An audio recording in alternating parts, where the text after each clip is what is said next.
Olá, eu sou o professor Celso Falsini e essa é a disciplina Gestão de Operações do curso de Administração. Introdução. Gerentes inovadores não apenas administram pessoas, mas também os recursos técnicos e os processos associados à produção de bens e serviços. Embora alguns estudiosos prefiram a denominação administração da produção ou operações, o termo mais global, administração de operações, é usado aqui para enfatizar que sistemas produtivos originam bens tangíveis, assim como serviços intangíveis. Os administradores ou gerentes de operações veem as organizações como sistemas produtivos que se valem de entrada, um processo de transformação e saídas. A tomada de decisão é fundamental para a administração de operações. Os gerentes de operações devem tomar decisões para garantir que o produto ou o serviço resultante da organização ofereça a demanda adequada, em um tempo apropriado, com o nível de qualidade desejado e de uma maneira compatível com as metas da organização. As decisões enfrentadas pelos gerentes de operações podem ser convenientemente separadas em duas amplas categorias. O primeiro conjunto de decisões refere-se ao projeto do sistema de operações. Depois que o sistema foi projetado e construído, os gerentes devem tomar as decisões de operação e controle necessárias para manter o sistema funcionando de modo suave e eficiente, para se tornar eficaz. A administração de operações trata da discussão dos processos, decisões e sistemas envolvidos na manufatura e nas operações de serviços e aborda o modo como as empresas planejam a produção e a controlam. A administração de operações é o processo de projetar, operar e controlar um sistema produtivo capaz de transformar os recursos físicos e talento humano em bens e serviços necessários. O núcleo de uma organização é a produção de bens e serviços para venda. Administradores atualizados têm descoberto que o seu sucesso está diretamente relacionado com a eficácia dessa estratégia de produção e do sistema de produção. Além disso, os administradores estão percebendo que, ao desenvolver o plano estratégico, eles devem incluir um componente que consiste de uma estratégia de produção, sem o qual será difícil a empresa sobreviver. Qualquer que seja o tipo de negócio, a empresa precisa ter lucro, o que não ocorrerá se os administradores deixarem de lado o planejamento estratégico ou se as metas forem simplesmente manter o compasso na indústria ou no mercado. Você já observou que a todo momento estamos necessitando de algo para satisfazer as nossas necessidades e desejos? São produtos e serviços que necessitamos e, dessa forma, realizamos uma relação de dependência das empresas, porque as empresas existem para satisfazer os nossos desejos através da oferta de produtos e serviços.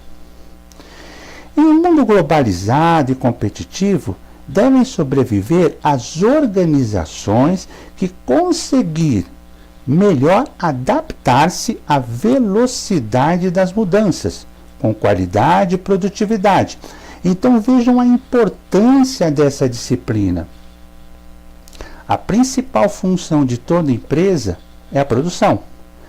Toda empresa existe para produzir algo, mas nem sempre foi assim. Até 1780, o mundo das organizações era muito atrasado. Tudo o que consumimos era produzido em granjas, como os alimentos, através da mão de obra escrava. Os utensílios, roupas, objetos, móveis eram produzidos em oficinas por artesãos. Então não havia, naquela época, até 1780, a divisão das tarefas.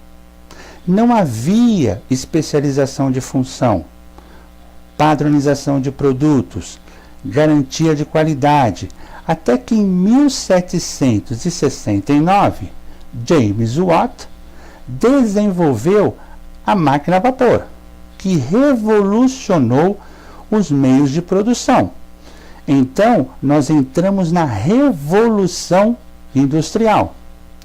Nessa época, as fazendas na Inglaterra iniciaram a mecanização da lavoura, onde que uma máquina de descascar os algodões eliminava a mão de obra de 50 escravos. Com a máquina a vapor desenvolvida por James Watson, as oficinas se transformaram em grandes galpões. Esses galpões em fábricas, e as fábricas se transformaram em indústrias. Com a produção em grande escala, havia então a necessidade de padronizar os produtos de melhor qualidade, de diminuir o desperdício. Nessa época, surgiu então no cenário um americano engenheiro de produção chamado Frederick Taylor, que realizou um estudo chamado de Estudo de Tempos e Movimentos, que revolucionou a história da administração moderna. Taylor é considerado o pai da administração científica e dessa teoria. Criou novas formas para melhorar a produtividade, pois o foco era nas tarefas.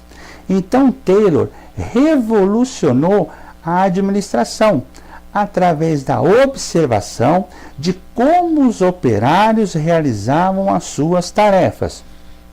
Então ele observou, realizou o estudo dos tempos e movimentos, cronometrou o tempo da realização das tarefas pelos funcionários e a perfeição dos movimentos com a qualidade dos produtos. Taylor também desenvolveu a especialização do trabalhador, contratando pessoas de acordo com as suas aptidões, habilidades motoras, começando assim a treinar funcionários que se tornaram especialistas na sua tarefa.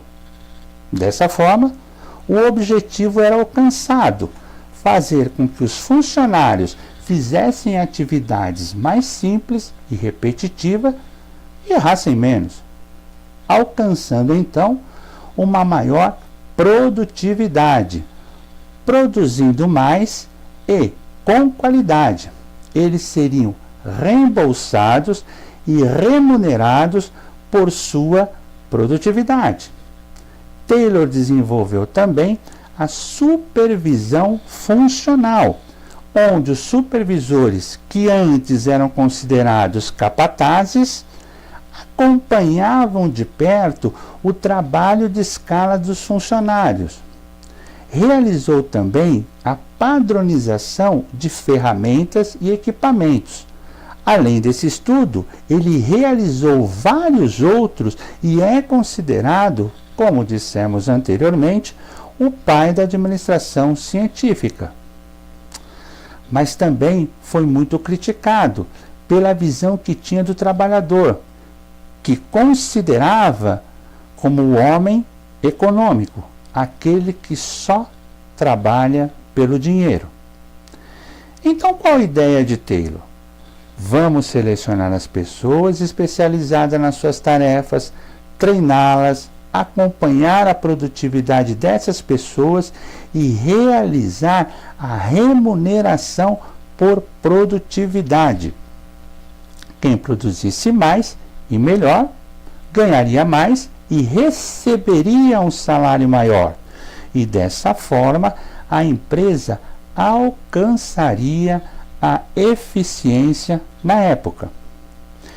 Essa teoria chamou a atenção de um industrial, que não era cientista, mas ele conseguiu adaptar todo o estudo nas suas fábricas. Construiu então a linha de montagem para realizar a produção em massa, como era sugerido pelo colega Taylor.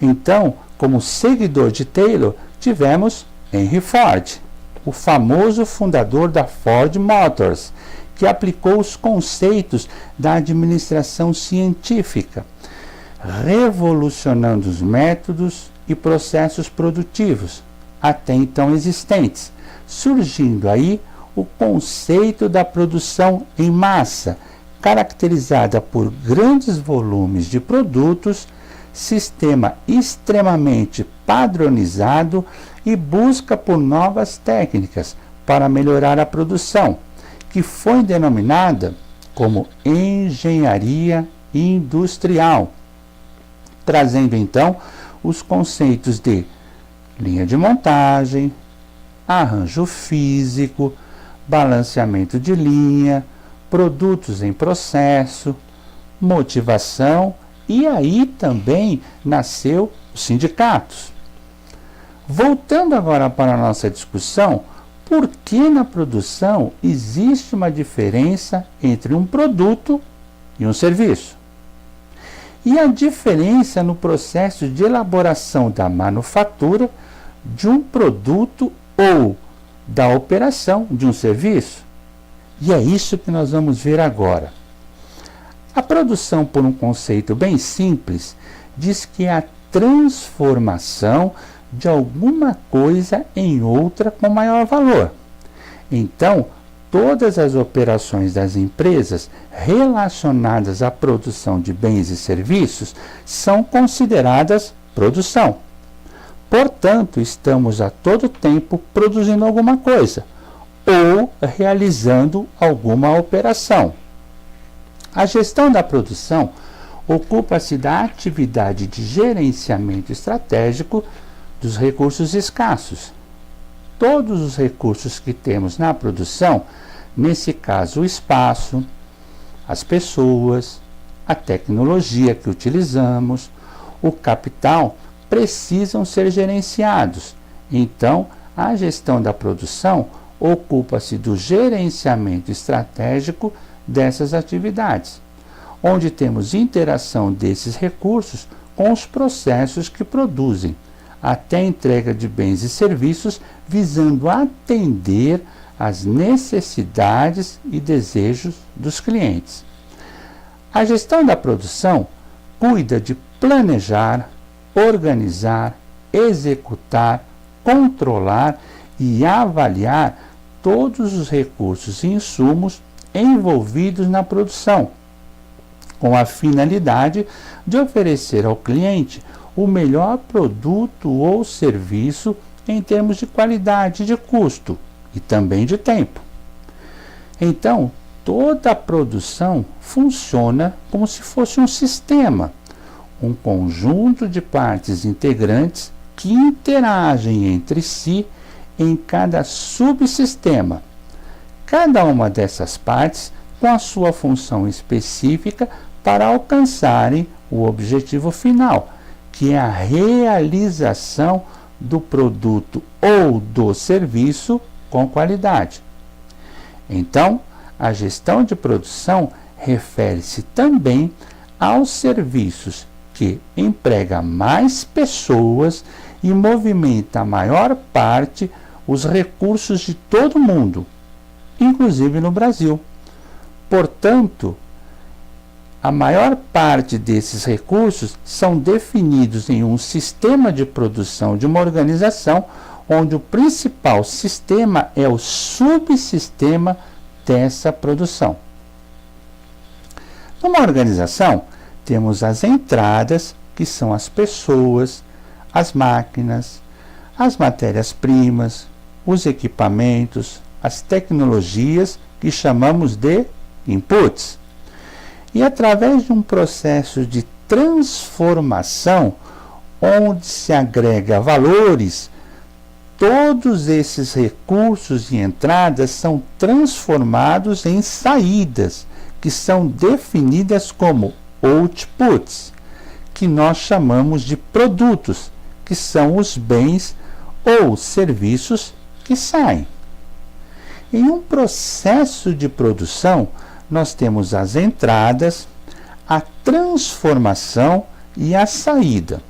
Depois da saída, existe uma retroação. O feedback ocorre quando realizamos o controle das saídas. Avaliamos e verificamos quais os motivos pelos quais os resultados não foram os desejados. É nesse momento que, realimentando o sistema com novas informações e novas mudanças, buscamos a qualidade desejada. Então, resumindo, todo o sistema de produção e operações desses três elementos, as entradas, processo de transformação e as saídas, todo o setor de produção deve perseguir e alcançar alguns objetivos que são fundamentais para a manutenção da empresa no mercado para que ela seja competitiva. Sistema de produção. A pergunta inicial é: quais seriam os tipos de sistemas de manufatura? Temos basicamente três tipos de sistema: manufatura, produção enxuta e sistema tradicional. Manufatura recebe e devolve informações ao meio externo.